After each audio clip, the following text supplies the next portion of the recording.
Hello, everyone. My name is Amir George, programmer at Chicago International Film Festival, here with the co directors of Citizen Ash, Rex Miller and Sam Pollard. Welcome, Rex and Sam. My pleasure, Amir. How are you today? Doing well. Great to be here. Nice to see you both.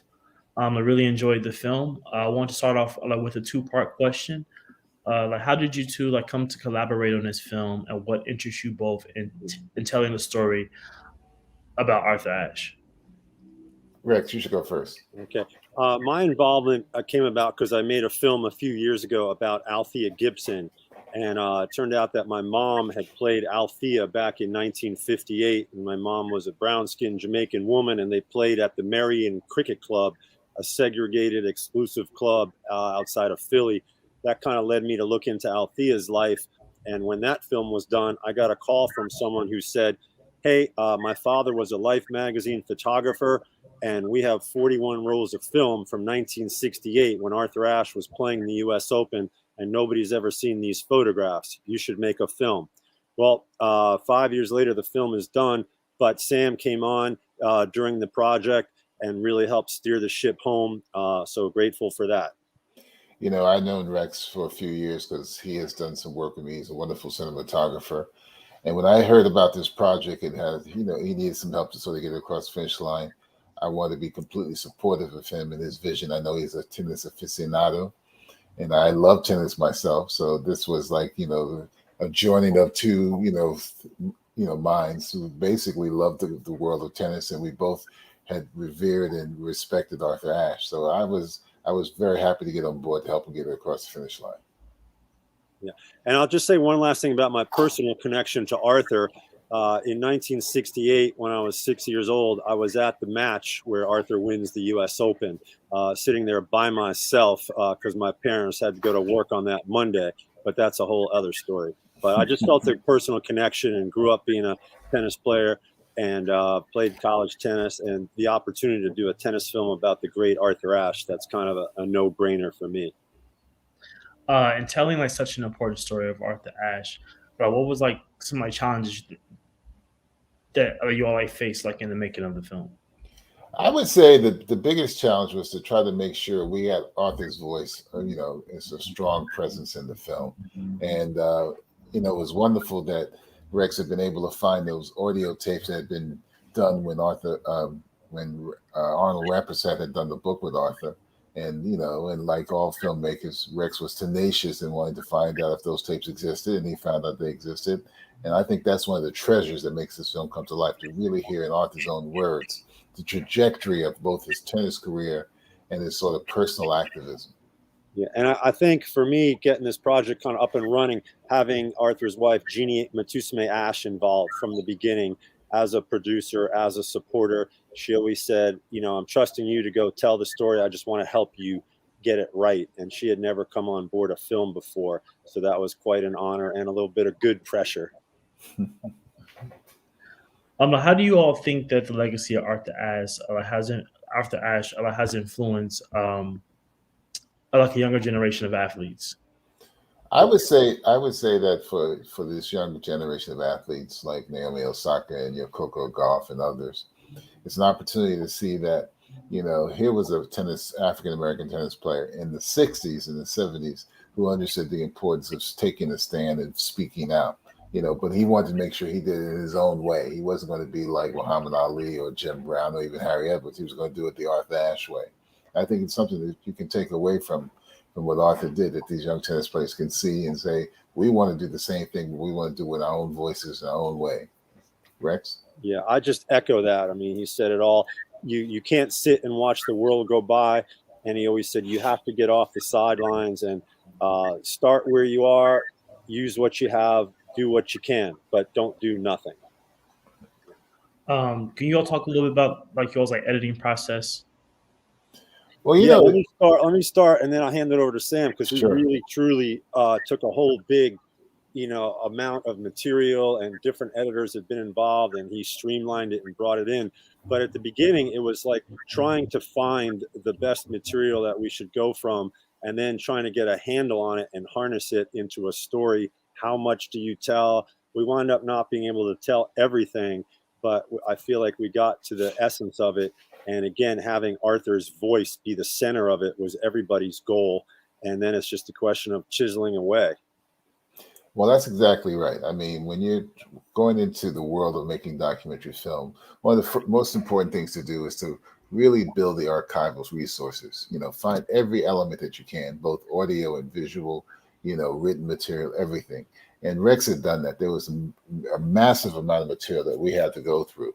But then the second biggest challenge is then to be able to take that material and how do you hone it, you know, streamline it, you know, give it structure, understanding that some things will have to be sacrificed, because you could probably, in reality, with all the material that Rex had amassed, you could probably make 2 or 3 or 4 hour film about Arthur, you know, because there's so much to cover. But knowing that we had to do it within this sort of feature length framework forced me to say to myself, what do we have to sacrifice? You know, it's always a give and take. You know, you struggle with, oh, should we leave this out? Should we keep this in? Should we leave this out? You know, and so you try and constantly, you know, to deal with that. And, you know, it's a back and forth process that takes time and patience and dedication, which Rex and I both understand in making documentaries. Thank you. And what was it like to collaborate with Arthur's family, like in the making of this project? Well, I think Rex spoke to it really very succinctly and honestly. I mean, Jeannie is, you know, she carries the legacy of Arthur, you know, with her every day of her life, and she feels a strong responsibility. And she was, and Rex can speak to this, she was not going to say yay to all of everything we want unless she understood that we were going to represent Arthur in the strongest positive way, you know, and she's, you know, she has dealt with other people about Arthur, and she has been very tough, and she was tough on us, Rex. Yeah, she's dealt with a lot of people, and you know, I think she even gets worn out sometimes having to deal with all these people coming at her to use his name, and they got a project. I'll just happily tell the story of how I first met her. I was like 23 in New York teaching tennis at this club on the East Side, and she came by one day to hit with a pro, and I was a aspiring, clueless photojournalist, and hit with her for a while. And she's a really good tennis player too. But she sat and talked to me for a long time, just listened to me, and she was the first kind of professional photographer that I met to listen to me. Plus, she's Arthur Ashe's wife. So then 20 years later, you know, approaching her first to talk a little bit about Althea, and I'll just plug Althea in Jeannie's words in that film. She says, Althea came first. Okay. And so gaining her trust over time and having her choose this project and all the people involved in it was quite an honor.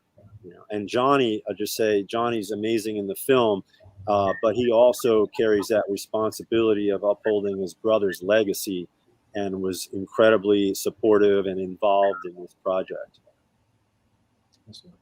And one or two takeaways you want audience members to like walk away with like, after viewing this film?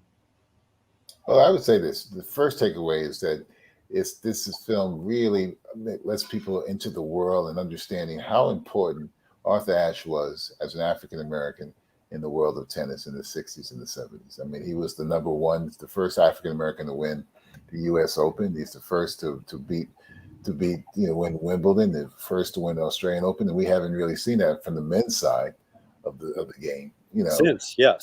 And then I think the other thing that an audience should take away is he was an athlete and an African American man who had a very specific voice and was not going to follow the crowd. He was going to do things his own way, and you have to respect that. And I think that's something that really comes through in this film.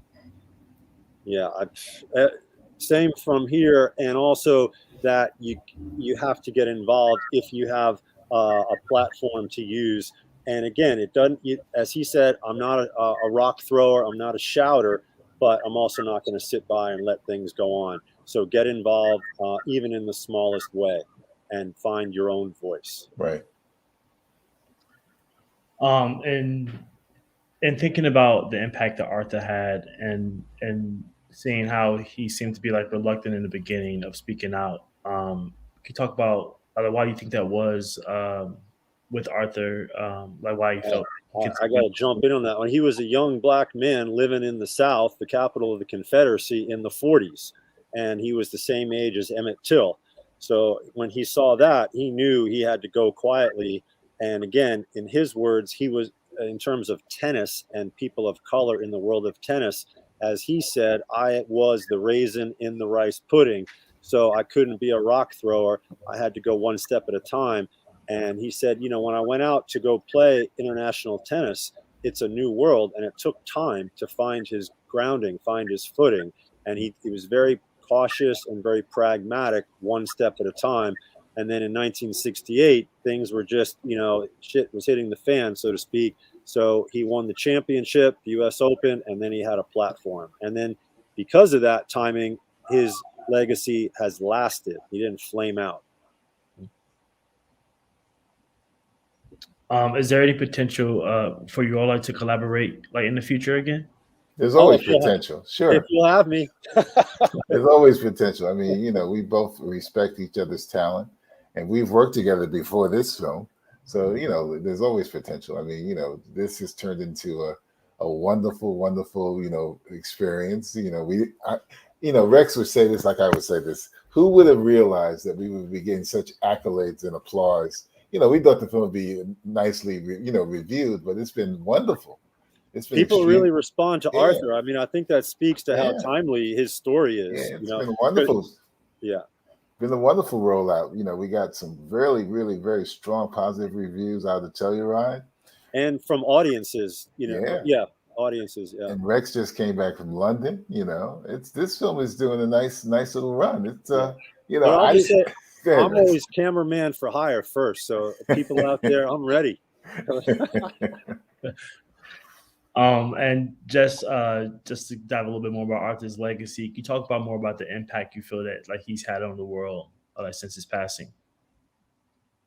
I can mention about just in the world of tennis. I mean, forget Arthur Ashe Stadium, you know, which is a great honor to have that stadium named after him.